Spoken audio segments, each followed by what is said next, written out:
Halo semuanya, kembali lagi bersama saya Chef Agung di Chef Agung Channel. Jadi di video kali ini saya mau menjelaskan perbedaan bahan pengembang. Jadi di sini ada emulsifier, ini biasa yang pasta,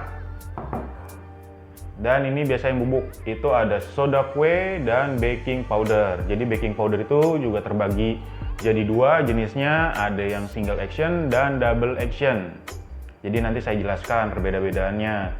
Jadi kalau di soda kue ini, dia itu bahannya natrium bikarbonat. Jadi kalau misalnya ini, biasa saya pakai untuk membuat cake yang berat. Jadi seperti apa? Seperti red velvet.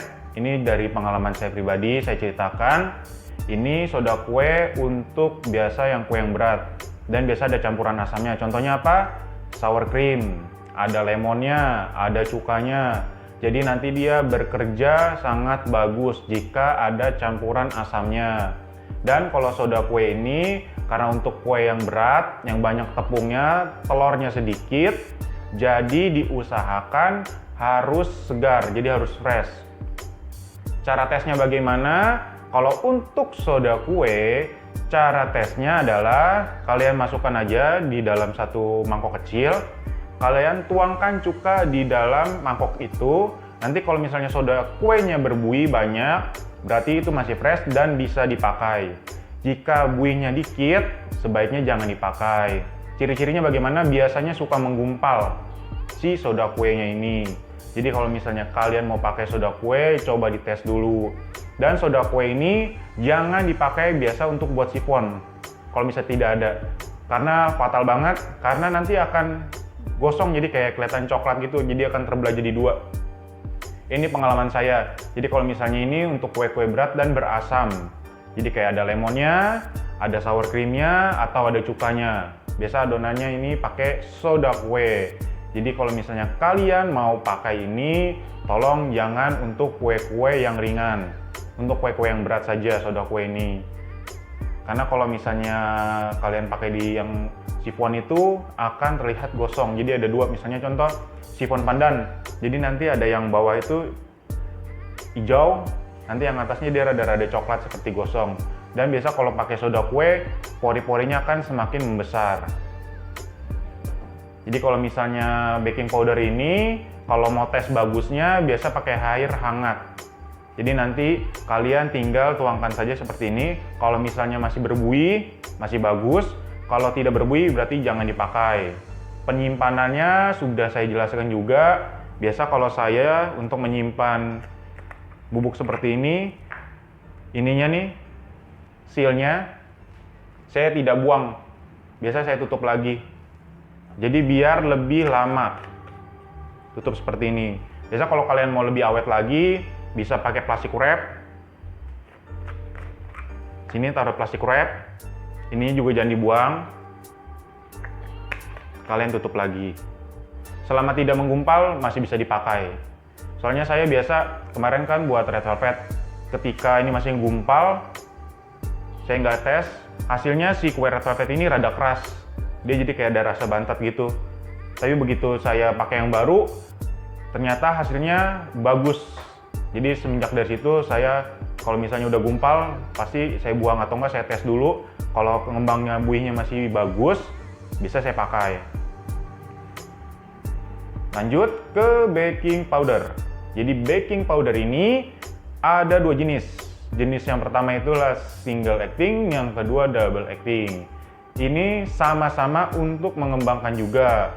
Tapi bedanya kalau baking powder dia itu ada campuran bahan lainnya. Seperti apa? Ada cream of tartar, ada natrium bikarbonat, dan ada biasa pengemulsinya. Jadi dia ada 3 bahan biasanya. Dan kalau misalnya kalian kalau mau pakai ini, biasa yang tidak berasam. Jadi kayak misalnya kue sponge, terus ada sifon, bisa pakai ini. Jadi kalau misalnya pakai ini, jika kalian aduk, sudah tercampur rata, itu harus langsung panggang. Biasa ya, kalau ini ya, ini pengalaman saya pribadi, biasa harus langsung panggang. Jika kalian mau menunggu, pakailah yang double acting. Jadi kalau double acting itu adonannya menunggu, dia masih tetap bekerja, yang untuk step pertama yang double acting, ketika kalian panggang, dia juga bekerja lagi. Biasa kalau bakery itu, kalau misalnya adonannya banyak nunggu, biasa pakai baking powder yang double acting. Kalau yang baking powder yang single acting ini, yang merek kupu-kupu, itu biasanya cuma single acting, jadi harus langsung dipanggang. Penyimpanannya juga sama, jangan dibuka sealnya. Jadi sealnya jangan dibuka. Semua aku kayak gituin. Karena kalau misalnya dibuka seperti ini, keras dia.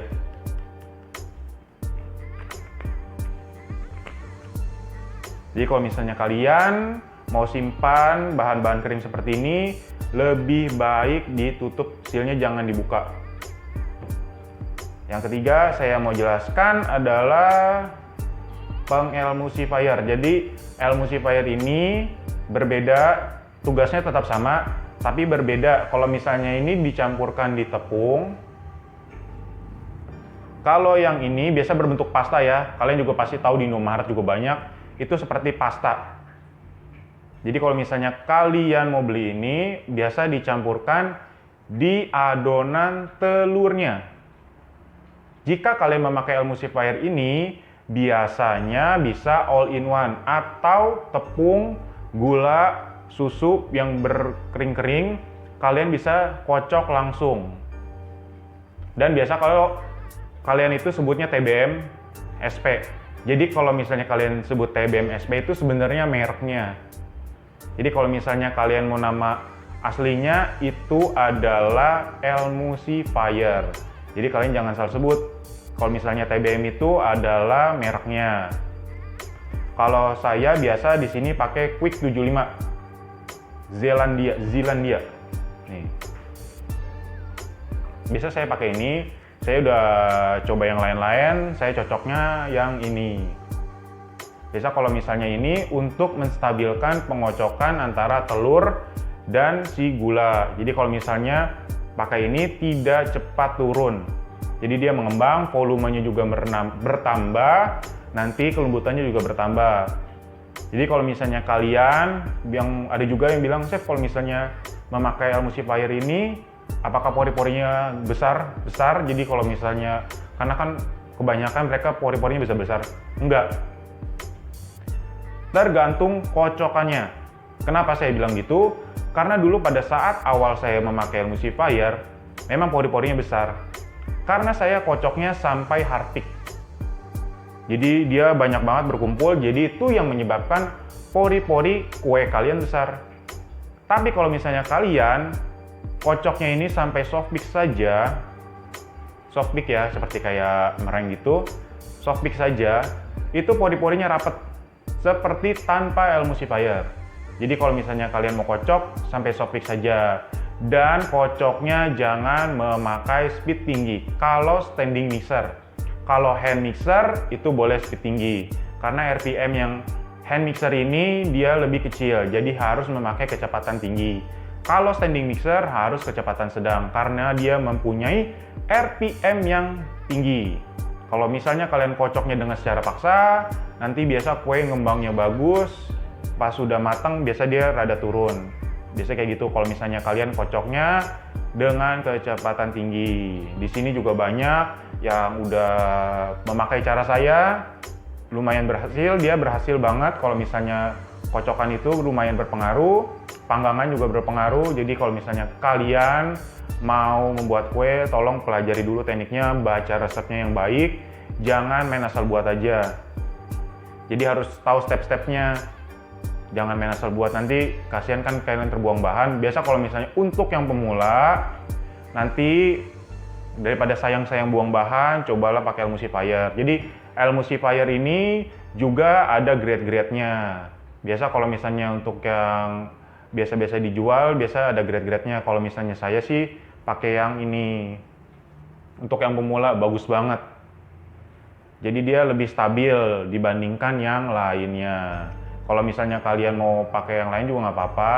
Tapi kalau saya sarankan yang ini, yang Quick 75. Karena kalau misalnya ini dia mengembangnya cepat. Jadi kalau misalnya saya biasa untuk kursus-kursus, saya biasa sarankan pakai ini. untuk meminimalisir dia proses gagalnya. Biasa kalau misalnya untuk proses penggagalannya itu dia biasa dikocokkannya kan. Nah, biasa kalau pakai ini lebih kecil, sisanya di pemanggangan. Baiklah, kalau misalnya ini saya udah menjelaskan tentang perbedaan soda kue, baking powder, dan ini emulsifier. Jadi, chef kalau misalnya kuning telurnya banyak, kalau kuningnya banyak bukannya nggak usah pakai. Sebenarnya kalau emulsifier kuning telur itu kan memang dari alang alami. Kalau misalnya ini kan memang kimia. Tapi kalau misalnya kalian masih baru, buat lapis Surabaya yang banyak, kalian belum mengenal oven kalian belum mengenal mixer kalian, lebih baik pakai ini. Dan ini kalau misalnya pakai emulsifier ini nggak bisa ditunggu ya adonannya. Misalnya kalian buat lapis Surabaya, ini banyak banget. Kalian buat lapis Surabaya, kan biasa lapis Surabaya ini kan ada 3 loyang. Biasa cuma muat 2 loyang doang. Yang adonannya ini nunggu. Jangan. Kalau misalnya kalian mau nunggu, diselipkan aja baking powder double acting. Biasa kalau misalnya kalian selipkan di adonan yang terakhir, itu masih bisa. Biasa kalau misalnya kemarin saya training di bakery, mereka pakai double acting untuk adonan yang nunggu. Tapi kalau misalnya kalian pakai emulsifier, itu kan nunggunya 20 menit lebih. Disarankan jangan. Kalau misalnya kalian mau nunggu gitu. Jadi lebih baik kalau misalnya kalian mau buat lapis Surabaya, misalnya kan dia pakai 3 loyang. Satu resep kalian bagi 3 aja. Misalnya si oven ini muatnya berapa loyang, ya kalian buatnya per loyang aja. Misalnya muat 2 loyang, kalian buat 2/3 loyang. Jadi nanti satu loyangnya dikocok terpisah aja. Itu lebih bagus untuk menjaga kualitas kelembutan si kuenya.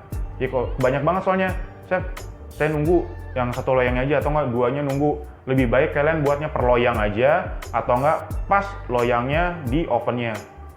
Jangan dipaksakan. Kalian kan saya selalu tekankan jualan kualitas aja, kalian jaga kualitasnya. Rugi 20 menit tapi nanti kan pelanggan puas. Lebih baik seperti itu. Jangan dipaksa kalian nunggu untuk menghemat waktu, kalian malah mengorbankan kualitas si adonan terakhirnya ini. Seperti itu ya. Itu saran dari saya untuk baker-baker yang pemula, jangan terlalu dipaksakan. Dan kalau untuk lapis Surabaya yang telurnya banyak, biasa pakailah yang pas untuk standing mixernya. Kalau misalnya kalian, saya nggak bisa pakai standing nih, saya punyanya hand mixer. Untuk lapis Surabaya bisa yang tadi saya bilang, dibagi 3 aja, buatnya nanti per loyang. Itu lebih bagus. Atau enggak, kalian kan sekarang udah ada loyang sekat tuh, yang satu loyang yang bagi 2, kalian mendingan buat yang lapis Malang saja, itu lebih aman daripada kalian paksakan nanti hasilnya tidak maksimal, buang-buang bahan, kan sayang juga. Mendingan kita buat yang kecil tapi nanti pas sampai ke pelanggan puas dengan rasa yang kalian berikan, yang kalian jual.